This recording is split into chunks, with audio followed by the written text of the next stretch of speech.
Saw you pulled over. Looks like you got a flat. I run an auto shop 2 blocks from here. I can change it for you if you want. The Black American Express card sat on the scratch Formica table between them, like a test from heaven itself. Infinite spending power. 24 hours, no questions asked. Camille Richardson watched the weathered hands of the man across from her tremble as he stared at the card, his calloused fingers hovering above it but not quite touching, as if the plastic might burn him. She'd made this offer expecting greed, expecting someone to grab it and run, to prove her cynical assumptions about human nature correct. But Marcus Webb just sat there, his dark brown eyes filling with tears he was too proud to let fall, and whispered the 6 words that would change both their lives forever. "I can't take this from you." In that moment, Camille realized she'd been testing the wrong person. This wasn't about what Marcus would do with unlimited money for a day. This was about what she would do when confronted with the kind of goodness she'd convinced herself didn't exist anymore. And what happened over the next 24 hours wouldn't just restore her faith in humanity. It would shatter every assumption she'd built her empire on and remind her of the person she'd been before wealth had turned her heart to stone. The clock was ticking. Marcus had exactly 24 hours to use a billionaire's credit card however he wanted. But what he chose to do with that power, the people he chose to help, and the way he chose to spend every single dollar would leave Camille Richardson sobbing in a way she hadn't cried since she was a little girl who still believed the world could be good. Stay with me, because this isn't just a story about money. It's a story about what we choose to do when we finally have the power to make a difference. And it starts with a chance meeting in the last place a billionaire should ever be. If you're already feeling something stirring in your chest, if you're wondering what a struggling single father could possibly do with unlimited wealth that would bring a hardened billionaire to tears, then you need to do something right now. Look at that subscribe button. You see it? Here's something that might shock you. Right now, 7 out of every 10 people watching this video haven't subscribed to this channel. You're here for the stories, for the emotions, for these moments that remind you what really matters in life. But you haven't joined the Folktales Passage family yet. That changes right now. This very second, hit that subscribe button. Don't wait until the end of this video. Don't tell yourself you'll do it later. Do it now because you don't want to miss stories like this one. Stories about real people making extraordinary choices. Stories that will make you believe in humanity again. And while your finger is already moving, smash that like button too. It helps others who need these stories find them. Then drop a comment telling me where you're watching from. Georgia, New York, Manchester, the Netherlands, Texas? I want to know where my community is gathered tonight. Let's build this family together, right now. Okay, back to Marcus and that credit card, because what he's about to do will absolutely destroy you in the best possible way. 3 days earlier, Camille Richardson had been sitting in her corner office on the 47th floor of the Richardson Tower in downtown Chicago, staring at quarterly reports that should have made her happy, but instead left her feeling absolutely nothing. Her investment firm had just closed a deal that would net her personally over $50 million. $50 million. It was a number so large it had lost all meaning. She'd started her career 30 years ago with $300 in a dream, building her way up from nothing, a black woman in a world that told her she didn't belong. And she'd proven them all wrong, demolished every barrier, crushed every competitor, until she'd built an empire that made her one of the wealthiest women in America. But somewhere along the way, the fire that had driven her had burned away everything soft inside her. Her marriage had ended 8 years ago. Her 2 children called dutifully once a month, but the conversations were stilted, formal, like talking to a stranger who happened to share their DNA. She had acquaintances, business associates, people who laughed at her jokes because she signed their paychecks, but friends, real friends, she couldn't remember the last time someone had asked how she was doing and actually wanted to know the answer. Her assistant, an efficient young woman named Petra, knocked on the door. "Ms. Richardson, your 4 o'clock is here. The pitch for the West Side Community Center funding?" "Cancel it," Camille said without looking up from her computer. "I've reviewed their proposal. It's not a sound investment. The return projections are unrealistic. It's a community center," Petra said carefully. "I don't think return on investment is really the point. then they should be talking to a charity, not an investment firm. Send them a standard rejection letter. Petra hesitated in the doorway.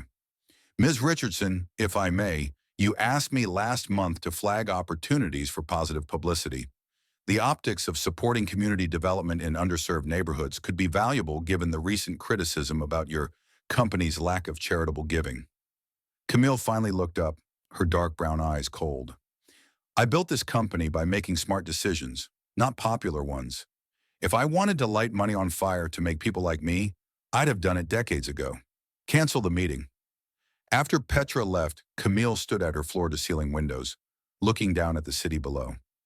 Tiny people rushing around like ants, all of them struggling, striving, wanting.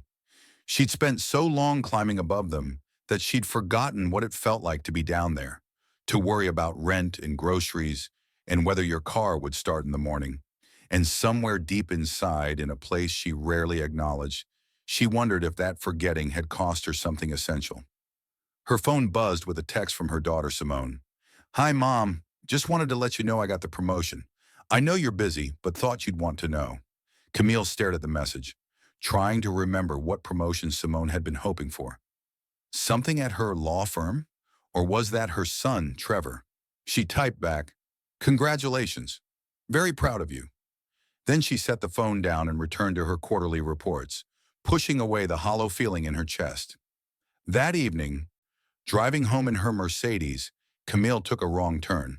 She'd been distracted, thinking about the West Side Community Center proposal she'd rejected, and somehow ended up in a neighborhood she normally would never drive through. Boarded up buildings, cracked sidewalks, groups of teenagers on corners watching her expensive car pass with expressions that ranged from envy to resentment. She was reaching for her GPS to reroute when her tire blew out. The sound was like a gunshot, and the car lurched violently to the right. Camille managed to pull over without hitting anything, her heart pounding. She sat there for a moment, collecting herself, then pulled out her phone to call her auto service. No signal. Of course, she tried again, walking around the car, holding her phone up. Nothing. A group of young men started walking toward her car, and Camille felt fear spike through her chest. She got back in the Mercedes and locked the doors, her mind running through every worst-case scenario her privileged paranoia could conjure. This was it. This was how billionaires ended up on the news. Carjacked in the wrong neighborhood because they'd been too distracted to pay attention to where they were going. But the young men walked past without even glancing at her. And as Camille sat there, breathing hard, she realized how ridiculous she was being. How completely she'd bought into her own fear and prejudice. These were just kids walking down their own street. They didn't care about her or her car. A tap on her window made her jump. A man stood there, mid-40s, with kind eyes and graying hair at his temples. He wore a mechanic's uniform, with the name Webb stitched on the pocket. He held up both hands in a gesture of peace. Camille cracked the window an inch. Yes? Saw you pulled over, the man said. His voice was gentle, careful not to startle her. Looks like you got a flat. I run an auto shop 2 blocks from here. I can change it for you if you want. Or if you'd rather, I can call you a tow truck. Either way, you probably don't want to be sitting here when it gets dark. Camille studied him, her instincts warring with her prejudices. Everything about him seemed genuine. Tired eyes, honest face, no agenda that she could detect. How much, she asked. For changing a tire? $40. But like I said, I can just call you a tow if you prefer. She made a decision. Okay, thank you. The man who introduced himself as Marcus Webb worked efficiently. He had her car jacked up and the spare tire on in less than 20 minutes, his movements practiced and sure. Camille watched through the window, noting the way he winced slightly when he bent down, the slight limp when he walked back to his truck for tools. This was a man who worked with his body for a living, and his body was starting to protest. When he finished, she handed him 3 $20 bills through the window. Keep the change. Marcus looked at the money, then at her. Ma'am, I said 40. I don't need your pity tip. It's not pity, Camille said, stung by his tone. It's payment for good work. $40 is payment for good work. $60 is you feeling guilty for being scared of me when I walked up. He handed 120 back. I don't want your guilt. I just want fair payment for fair work. Camille took the 20 back, her face burning. You're right. I apologize. Marcus's expression softened slightly. You got GPS on that fancy phone? He gestured at the iPhone in her cup holder. Yes. Lakeshore Drive is about 15 minutes east. You'll recognize the neighborhoods once you get there. And ma'am, get that spare check tomorrow. It's not meant for long-term driving. He walked back to his truck, and Camille sat there for a moment, feeling something she hadn't felt in years. Shame. Not the performative shame of being caught in bad publicity, but real, genuine shame at her own assumptions and prejudices. On impulse, she got out of the car. Mr. Webb? Wait. Marcus turned around, patient but wary. I'd like to pay you more, Camille said. Not because I feel guilty, but because I want to. You helped me when you didn't have to. That's worth more than $40. I did it because it's what neighbors do, Marcus said simply. You were stuck. I had the tools and the knowledge to help. It's not complicated. Do you have a card for your auto shop? He pulled a slightly bent business card from his pocket and handed it to her. Webb's Auto Repair. Fair prices, honest work. Camille looked at the card, then at Marcus. Thank you. Genuinely. You didn't just fix my tire. You reminded me that there are still good people in the world. Marcus smiled, a real smile that reached his eyes. There are lots of good people in the world, ma'am. You just got to get out of your car and meet them sometimes. He drove away in a truck that had seen better days, leaving Camille standing on a broken sidewalk in a neighborhood she'd been afraid of 20 minutes ago. Holding a business card and feeling more awake than she had in years. Over the next 2 days, Camille couldn't stop thinking about Marcus Webb. She looked up his auto shop online. The reviews were glowing. Honest mechanic. Fair prices. Treats everyone with respect. Goes above and beyond. She found herself reading through them late at night, these testimonials to a man who clearly lived his values every single day. And she started thinking about her own legacy. When she died, what would people say? She was rich. She was successful. She was ruthless. But would anyone say she was kind? Would anyone tell stories about how she'd helped them when she didn't have to? On the third day, Camille made a decision that would have seemed insane to anyone who knew her. She cleared her schedule, got in her car, and drove back to that neighborhood. This time on purpose. Webb's Auto Repair was a small shop wedged between a laundromat and a corner store. The building needed paint, and the sign was faded, but the bay doors were open, and she could hear the sound of tools and a radio playing old R&B. Camille parked across the street and watched for a while, trying to understand what had drawn her back here. Marcus was working on a car with a younger man, showing him something under the hood, his voice patient as he explained. A woman came in with 2 small children, and Marcus wiped his hands on a rag before crouching down to greet the kids at eye level, making them giggle with some joke Camille couldn't hear. This was a man embedded in his community, she realized. People knew him, trusted him, brought their kids around him without hesitation. When there was a lull, Camille crossed the street and walked into the shop. Marcus looked up from the engine he was working on, and recognition flickered across his face. Tire holding up okay? He asked, standing up and wiping his hands. Perfect, Camille said. Actually, I came back because I wanted to talk to you about something. Do you have a few minutes? Marcus glanced at the clock on the wall. I've got about 20 minutes before my next appointment. We can talk in the office. The office was barely larger than a closet, with a desk covered in invoices and repair orders, a filing cabinet that had seen better decades, and 2 mismatched chairs. Marcus gestured for her to sit, then leaned against the desk. What can I do for you, Ms. Richardson? Camille Richardson.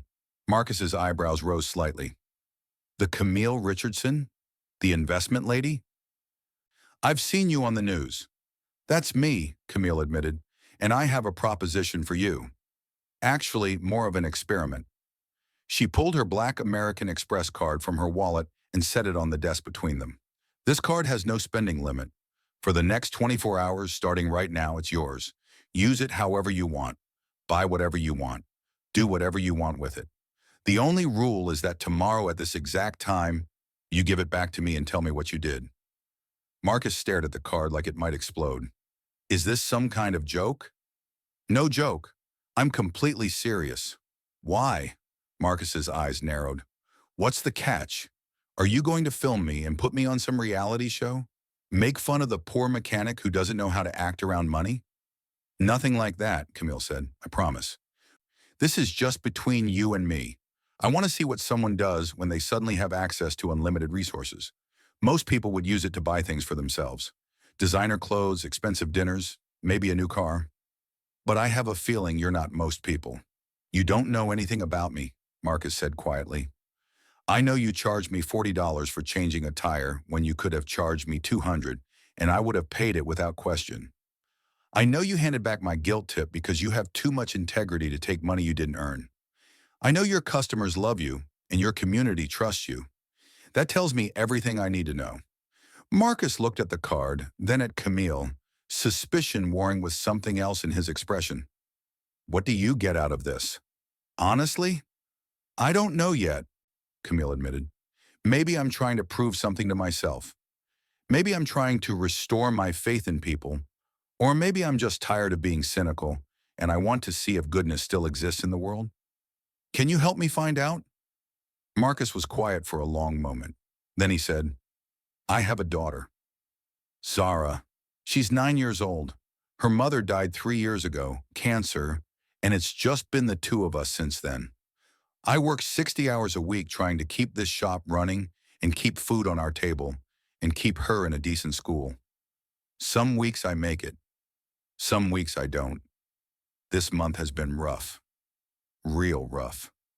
I'm sorry, Camille said softly. I'm not telling you this for pity, Marcus continued. I'm telling you because if I take that card, I need you to understand that I'm not going to use it to buy myself a fancy watch or take a vacation. There are people in my life, in my neighborhood, who are barely holding on. People who work just as hard as I do, but can't catch a break. If you're giving me access to that kind of money, even for just one day, I'm going to use it where it's actually needed. That's exactly what I'm hoping you'll do, Camille said. So will you take it? Marcus reached out slowly and picked up the card, turning it over in his calloused hands. 24 hours, no strings attached. I just have to tell you what I spent it on. That's it. And you promise this isn't some kind of setup? You're not going to have me arrested for fraud or make me pay it all back? I promise. Camille pulled out her phone and typed something quickly, then showed him the screen. I just sent an email to my assistant and my bank authorizing all charges on this card for the next 24 hours. You're completely protected. Whatever you spend, I'm covering. No questions asked. Marcus stared at her for another long moment, searching her face for deception or mockery. Then he nodded slowly. Okay, I'll do it. But Ms. Richardson, I need you to understand something. You're about to see how the other half lives. The people who work 3 jobs and still can't afford their kids' medicine. The people who haven't had a real meal in days because they gave everything to their children. The people your world pretends don't exist. Are you ready for that? Camille felt something shift in her chest. I think I need to be ready for that. All right then.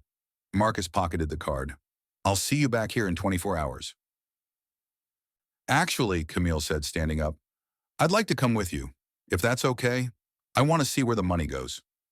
Marcus studied her expensive suit, her designer shoes, her perfect hair and makeup.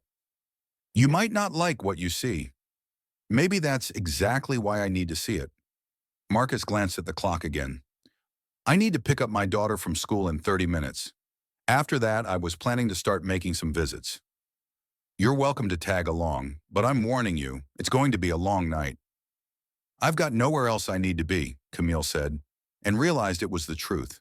For the first time in years, there was nowhere else she wanted to be either. They took Marcus's truck, which smelled like motor oil and pine air freshener. The passenger seat had a rip in the upholstery that someone had tried to fix with duct tape. Camille settled in, feeling absurdly out of place in her $2,000 suit. First stop was Zara's school, a public elementary school that had clearly seen better days. Marcus parked in the pickup line, and within minutes, a little girl with braided hair and her father's kind eyes came running out, her backpack bouncing against her shoulders. Daddy, She climbed into the truck and stopped short when she saw Camille. "Oh, hello. Zara, this is Ms. Richardson," Marcus said. "She's going to be spending the day with us. Is that okay with you?" Zara studied Camille with the frank assessment that only children can manage. "You're very fancy." Camille couldn't help but smile. "Thank you. You're very observant. Are you my dad's girlfriend? Because he said he wasn't dating until I go to college, and that's like 9 more years." "No, sweetheart," Marcus said quickly, his ears reddening. "Ms. Richardson is a friend who's helping Daddy with a special project today." "What kind of project?" "The kind where we get to help a lot of people," Marcus said. "How do you feel about that?" Zara's face lit up. "Like when we made sandwiches for the homeless shelter." "Exactly like that, but bigger." Their first stop was a small apartment building about 10 blocks from the auto shop. Marcus grabbed a notebook from behind his seat and flipped through pages covered in handwriting and notes. "Mrs. Patterson in 3B, he said, more to himself than to Camille. "She's 82. Husband died last year. She's been trying to afford her diabetes medication, but her Social Security doesn't stretch far enough. Last time I saw her, she was rationing her insulin. How do you know all this?" Camille asked as they climbed the stairs to the 3rd floor. "I pay attention," Marcus said simply. "And people tell me things because they know I actually listen." Mrs. Patterson answered the door slowly, leaning heavily on a walker. Her face lit up when she saw Marcus. "Marcus Webb, I was just thinking about you." "And who's this lovely lady?" "This is my friend Camille," Marcus said. "Mrs. P, I need you to do me a favor. I need you to write down everything you need. All your medications, any medical supplies, anything at all that you've been putting off because of money. Can you do that for me?" Mrs. Patterson's eyes narrowed suspiciously. "Marcus, what's going on? Just trust me. Please, write it all down." 20 minutes later, they were at a pharmacy with a list that made Camille's heart hurt. Insulin, test strips, blood pressure medication, arthritis cream, and at the bottom of the list, written hesitantly, "A new pair of shoes because my feet hurt all the time in these old ones."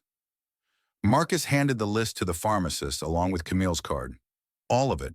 And she had mentioned her feet hurting, so let's add some good orthopedic shoes, women's size 7, and some compression socks. The total came to $847. Marcus didn't even blink. He packed everything into bags and they drove back to Mrs. Patterson's apartment. When Marcus handed her the bags, Mrs. Patterson started crying. "I can't accept this," she whispered. "It's too much." "You're not accepting charity," Marcus said gently. "You're accepting help from a friend who has the means to give it today. Tomorrow I might need help from you. That's how community works. But all this money is going exactly where it should go, to someone who's been taking care of others her whole life and deserves to be taken care of too." They made 7 more stops that afternoon. A single mother with 3 kids who'd been feeding them rice and beans for 2 weeks because that's all she could afford. Marcus took them to a grocery store and told them to fill 2 carts with whatever they needed, real food, fruits and vegetables and meat and cereal and snacks. The mother kept trying to put things back, saying it was too much, and Marcus kept putting them back in the cart, saying it wasn't nearly enough. An elderly veteran whose wheelchair had broken and who'd been crawling around his apartment for a month because he couldn't afford repairs. Marcus found a medical supply store and bought him a top-of-the-line electric wheelchair, plus a ramp for his front steps. A teenager whose laptop had died and couldn't afford to replace it, which meant he couldn't do his homework and his grades were slipping. Marcus bought him a new laptop and a printer and a whole desk setup that made the kid cry.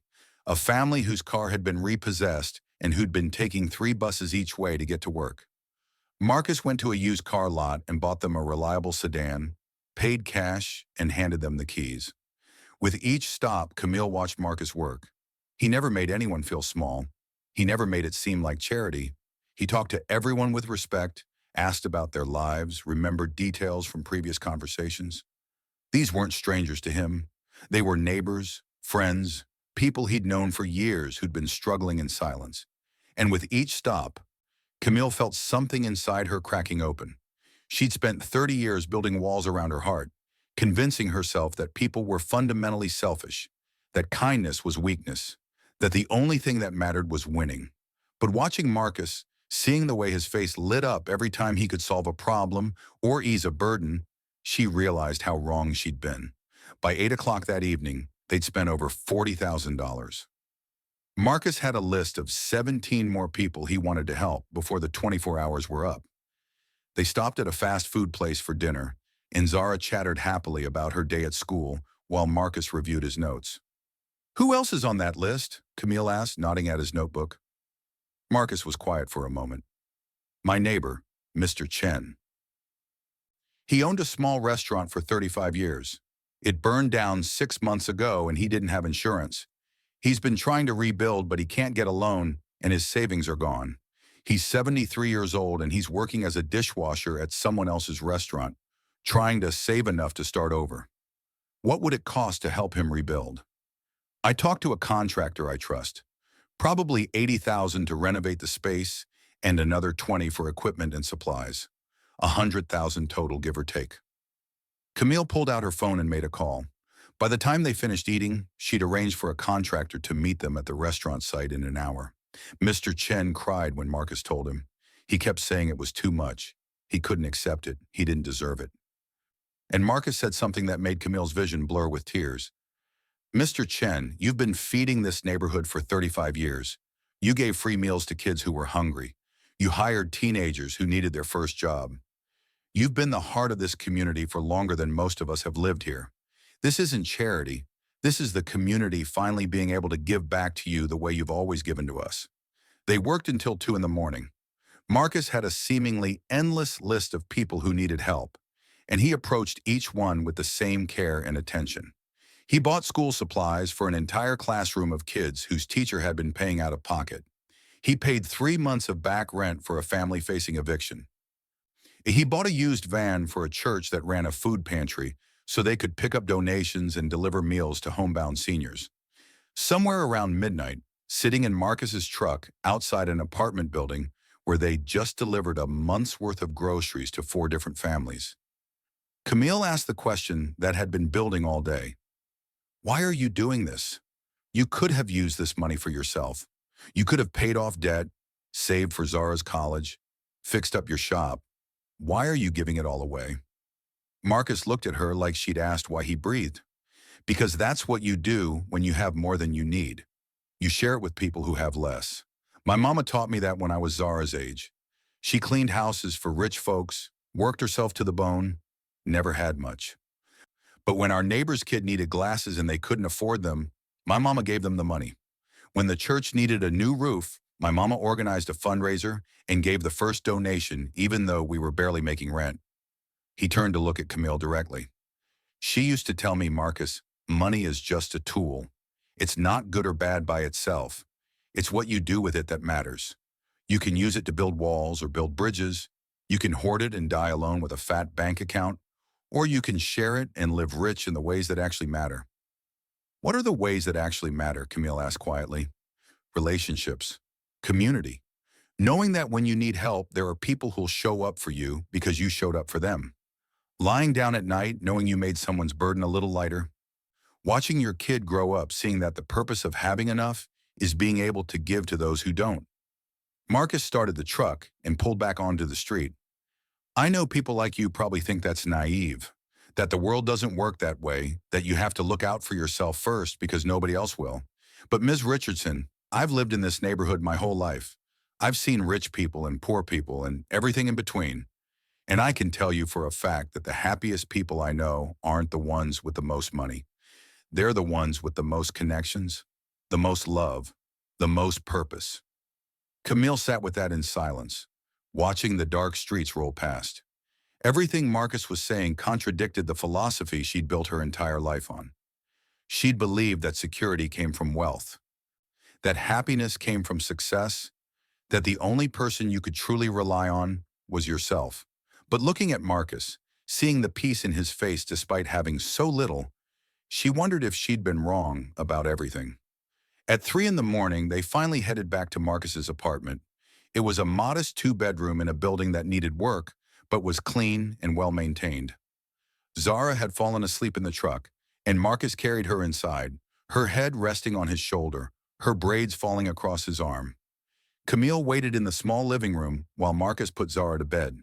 The apartment was filled with evidence of a life lived with love, despite limited resources. Drawings from Zara covered the refrigerator. Photos in mismatched frames showed Marcus and his daughter at various ages, along with pictures of a beautiful woman who Camille assumed was Zara's mother. The furniture was old but cared for. Everything was neat and organized, a home built on pride and effort rather than money. Marcus came back out and gestured for Camille to sit. "Can I get you something? Water? I've got some leftover coffee from this morning I could heat up." "I'm fine, thank you," Camille said, settling onto the worn couch. "Marcus, can I ask you something personal?" "Go ahead.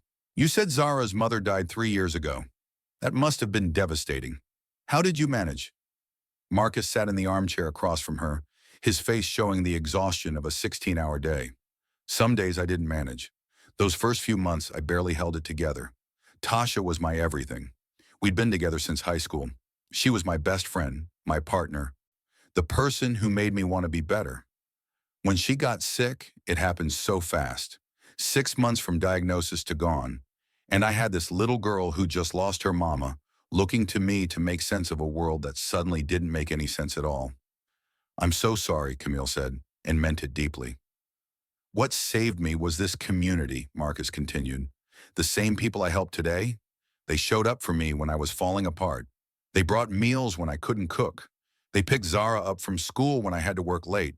They sat with me in the dark times and reminded me that I wasn't alone. That's when I really understood what my mama had been trying to teach me. When you build your life around serving others, you create a safety net for yourself that no amount of money can buy." Camille felt tears sliding down her face and didn't bother to wipe them away. "I've been doing everything wrong," she whispered. "What do you mean? I spent 30 years building an empire. I've got more money than I could spend in 10 lifetimes. I've got power, influence, respect in my industry, but I don't have what you have. I don't have community. I don't have real friends. My own children barely know me. I thought I was winning, but I think I've actually lost everything that matters." Marcus leaned forward, his expression gentle.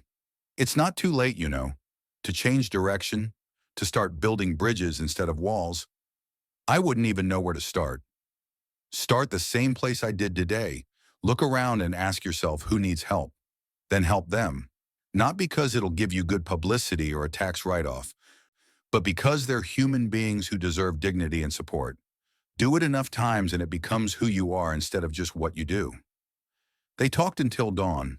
Marcus told her about his childhood, about watching his mother work herself to exhaustion to give him a better life, about meeting Tasha in 10th grade and knowing immediately that she was the one, about the joy of becoming a father and the terror of suddenly being a single parent, about the daily struggles of making ends meet and the daily blessings of being embedded in a community that cared.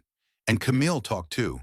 For the first time in years, she opened up about her own journey, about growing up poor in Atlanta, wearing secondhand clothes and feeling the shame of being the scholarship kid at a fancy school, about the burning desire to prove everyone wrong, to show the world that she was just as smart and capable as anyone else, about how that desire had pushed her to success, but also pushed away everyone who tried to love her along the way. "I was so focused on never being poor again that I forgot to actually live," she admitted as the sun started to rise outside Marcus's window. "I forgot that money is supposed to be a tool for building a good life, not the definition of a good life itself." "So what are you going to do differently?" Marcus asked. Camille thought about that. "I don't know yet, but I know I can't go back to the way things were. Watching you today, seeing the impact of real generosity, understanding what true community looks like, it's changed something fundamental in me." Marcus smiled. "Good, because I'm not done with your credit card yet. We've still got 8 hours left." They spent those 8 hours continuing Marcus's mission. As Zara got ready for school, Marcus reviewed his list. There was Ms. Gloria, who ran an after-school program out of her apartment, but didn't have enough supplies or snacks for all the kids. Marcus took Camille to a wholesale store, and they filled a cart with art supplies, books, educational games, and enough healthy snacks to last months. There was Pastor Williams at the community church, whose building's roof leaked so badly they had to cancel services when it rained. Marcus found a roofing company and paid for complete repairs, plus updating the electrical system that hadn't been touched since the 70s. There was the Martinez family, whose son had been accepted to a prestigious music program, but couldn't afford the tuition or the violin he'd need. Marcus paid for the full year and bought a beautiful instrument that made the boy's hands shake when he touched it. There was the community garden that needed fencing to keep out vandals and better irrigation to help the vegetables grow. Marcus hired contractors and bought all the materials, ensuring that the neighborhood's source of fresh produce could continue. With each stop, Camille saw Marcus's philosophy in action. He didn't just throw money at problems. He talked to people, understood their needs, involved them in the solutions. He treated everyone with respect and dignity, never making them feel like recipients of charity, but rather valued members of a community taking care of each other. By noon, they'd spent over $200,000. The credit card hadn't even flinched. Camille watched the numbers climb with a strange sense of detachment. She'd spent more than that on a single piece of art for her office. She'd dropped $300,000 on a car she drove maybe twice a month. But none of those purchases had ever made her feel the way she felt watching Marcus's face light up when he could help someone. Their final stop, as the 24 hours drew to a close, was back at Marcus's auto shop.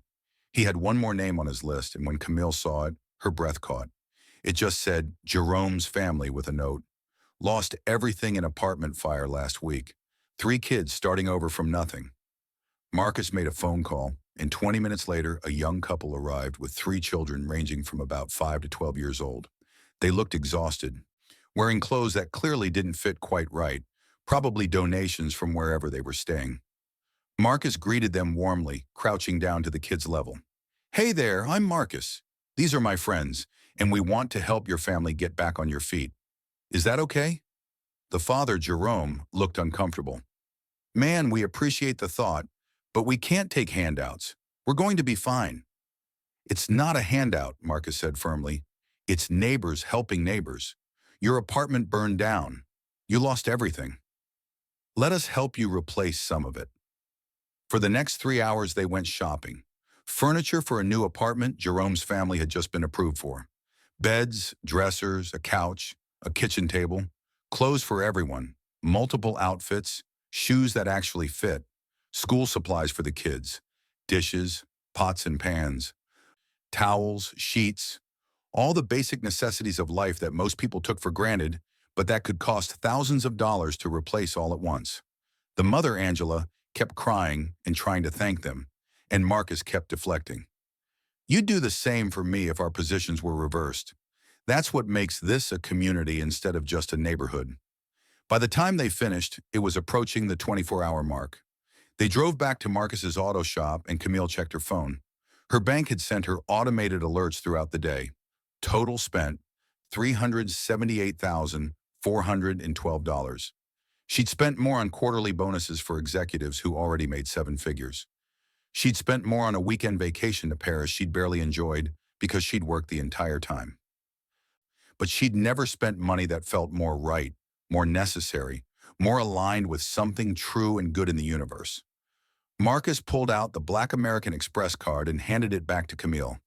24 hours, he said, as promised. Camille took the card but didn't put it away. She sat there in the truck, looking at Marcus, at this man who'd shown her more about life in one day than she'd learned in 30 years of business school and boardrooms. Tell me something, she said. If I offered you a job, a high-paying position at my company, enough money that you'd never have to worry about bills again, would you take it? Marcus thought about that. What would the job be? Does it matter? Yeah, it does.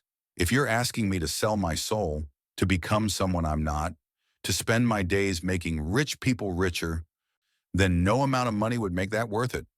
But if you're asking me to do something that aligns with who I am, something that lets me help people and build community, then maybe we could talk. Camille nodded slowly. What if I told you I want to start a foundation? A real one, not a tax shelter. Something dedicated to supporting communities like this one. Providing resources, funding programs, helping people who fall through the cracks of the system. And I want you to run it. Marcus's eyes widened. Me?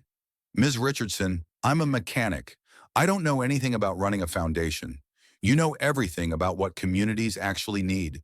You know how to talk to people, how to listen, how to identify real needs and real solutions. You know how to treat people with dignity and respect. Those are the skills that matter.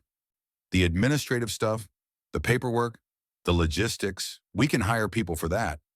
But the heart of it, the vision and the values, that has to come from someone who actually understands this world. Someone like you. Marcus sat back, overwhelmed. I'd need to think about it, talk to Zara about it. This would be a big change. Take all the time you need, Camille said. But Marcus, I need you to understand something. This isn't charity. This is me recognizing that I've been doing everything wrong, and I need someone to teach me how to do it right. You'd be doing me a favor, not the other way around. Can I ask you something? Marcus said. Why are you doing this? Really doing this? Yesterday you were a billionaire who probably never thought about people like us. Today you're talking about starting a foundation and changing your whole life. What happened? You happened, Camille said simply. You and everyone we met today. You showed me what I've been missing, what I gave up in pursuit of success. You reminded me that I used to be someone who cared about more than quarterly profits and market share. Before I got rich, when I was struggling, I promised myself that if I ever made it, I'd help other people climb the ladder too. But somewhere along the way, I pulled that ladder up behind me and convinced myself that everyone should struggle the way I did, that it built character or some nonsense like that. She looked out the window at the neighborhood, seeing it differently than she had 2 days ago. These aren't statistics or demographics or market segments. They're people, real people with dreams and struggles and dignity. And they deserve better than a world that tells them they're invisible. You taught me that. In 24 hours, you taught me more about what matters than I learned in 30 years of business. Marcus was quiet for a long moment. Then he reached out and shook her hand. I'll think about your offer. Seriously think about it. But regardless of what I decide, thank you for trusting me with this, for seeing something in me worth investing in. Thank you, Camille said, her voice thick with emotion, for reminding me what it means to be human. She drove home in her Mercedes, the black credit card sitting in her purse, and she felt different. Lighter somehow, despite the weight of everything she'd witnessed. Her phone had dozens of missed calls and messages from her office, from business associates, from people wondering where she'd been for the past 24 hours. She ignored all of them. Instead, she called her daughter. Simone answered on the third ring, surprise evident in her voice. Mom, is everything okay? Everything's fine, sweetheart. I just realized I never asked you about your promotion. Tell me about it. Tell me everything. They talked for an hour. Really talked. The way they hadn't talked in years. Camille asked questions and actually listened to the answers. She shared some of what she'd experienced over the past day, and Simone's surprise at her mother's vulnerability gradually gave way to something that sounded like hope. Mom, I don't know what happened to you, Simone said as they were wrapping up. But whatever it is, I like it. You sound like yourself again. Like the mom I remember from before you got so successful. I met someone who reminded me who I used to be, Camille said, and who I still could be if I'm brave enough to change. Over the next week, Camille couldn't stop thinking about Marcus and his community. She started researching foundation structures, talking to nonprofit experts, putting together a real plan, and she started examining her own company with new eyes, seeing all the ways she'd prioritize profit over people, success over service. She called a meeting with her executive team and announced major changes. A portion of company profits would go to community development initiatives. They'd establish mentorship programs for kids from underserved neighborhoods. They'd provide low-interest loans to small businesses in communities that banks had abandoned. They'd measure success not just in dollars but in lives impacted, opportunities created, communities strengthened. Her executives looked at her like she'd lost her mind. But Camille didn't care. For the first time in years, she felt aligned with her values instead of fighting against them. Marcus called her 2 weeks after their 24 hours together. I talked to Zara, he said, explained the opportunity. You know what she said? What? She said, Daddy, if you can help even more people, that's what you should do. She's wiser than both of us. Camille felt tears spring to her eyes. So is that a yes? It's a yes, but I have conditions. This foundation has to be run the right way. We treat everyone with respect. We listen more than we talk. We work with communities, not for them. We measure success by relationships built, not just dollars distributed. And we stay humble, always remembering that we're servants, not saviors. I wouldn't have it any other way, Camille said. The Richardson-Webb Community Foundation launched 6 months later. Marcus ran the day-to-day operations, and Camille found herself spending less time in her office and more time in neighborhoods she'd previously avoided, learning, listening, understanding the real needs of real people. She rebuilt her relationship with her children, with Simone and Trevor, gradually warming to this version of their mother who actually seemed interested in their lives. She made genuine friends for the first time in decades, people who valued her for who she was rather than what she could do for them. And she stayed in touch with everyone they'd helped during those 24 hours. Mrs. Patterson, whose diabetes was under control now. The family with the new car, who'd both gotten promotions at work because they could arrive on time reliably. Mr. Chen, whose restaurant had reopened to a line around the block. Jerome's family settled into their new apartment, the kids thriving in school. A year after that pivotal day, Camille and Marcus were invited to speak at a community center, opening in the neighborhood where her tire had blown out. As Camille looked out at the crowd of faces, people whose lives had been touched by the foundation's work, she felt something she'd been searching for her entire life without knowing it. Purpose. Real, meaningful purpose that had nothing to do with her bank account and everything to do with her heart. Marcus spoke first, telling the story of a billionaire who'd given him a credit card in 24 hours to use it however he wanted. He told about the people they'd helped and the lessons they'd both learned. Then he turned to Camille. When she approached the microphone, Camille looked out at Zara, sitting in the front row next to Simone and Trevor, all 3 kids grinning at her. She looked at the community members who'd become her friends. And she looked at Marcus, who'd taught her what wealth really meant. A year ago, she began, I thought I had everything, money, power, success. But I was wrong. I had nothing that mattered. Then I met a man who showed me what true richness looks like. It's not in your bank account. It's in your relationships, your community, your purpose. It's in knowing that your life makes a difference, that your presence in the world matters beyond what you can buy or sell. She paused, her voice breaking slightly. Marcus gave me 24 hours that changed my life. But more than that, he gave me a mirror to see who I become and the courage to become someone better. He reminded me that we're not here to accumulate. We're here to contribute. We're not here to build walls. We're here to build bridges. And we're not here to climb alone. We're here to lift each other up. The audience erupted in applause, but Camille wasn't done. I want to challenge everyone here today. You don't need a billionaire's credit card to make a difference. You need what Marcus has, a generous heart, open eyes, and the courage to act when you see someone in need. Start where you are, use what you have, help who you can. And watch how your life transforms when you stop focusing on what you can get and start focusing on what you can give. After the ceremony, Marcus found Camille standing alone, looking at the new community center with tears in her eyes. You okay? He asked. I was just thinking about that day my tire blew out, she said. I was so scared, so sure I'd ended up in the wrong neighborhood. But it turns out I ended up in exactly the right place at exactly the right time. Marcus smiled. My mama used to say there are no coincidences, just opportunities to be who we're meant to be. Well, I'm grateful for the opportunity, Camille said. And I'm grateful for you, Marcus, for seeing past my expensive suit and my cold heart to the person I used to be and could be again. You did that yourself, Marcus said. I just reminded you it was possible. As the sun set over the neighborhood that had taught Camille what really mattered, she felt something she hadn't felt since she was young and hopeful and believed the world could be good.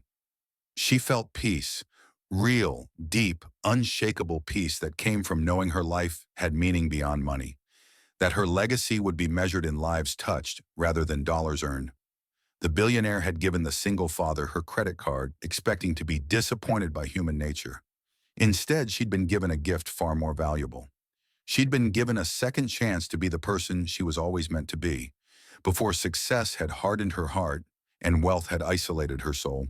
And in learning to give freely, she'd finally learned what it meant to truly receive: love, community, purpose, and the incomparable joy of knowing that your life makes a difference in the world. That was the real fortune, and it couldn't be bought with any credit card, no matter how unlimited the spending power. It could only be built one generous act at a time, one open heart at a time, one bridge at a time. Marcus had shown her the way. Now it was her turn to pass it forward, and she intended to spend the rest of her life doing exactly that.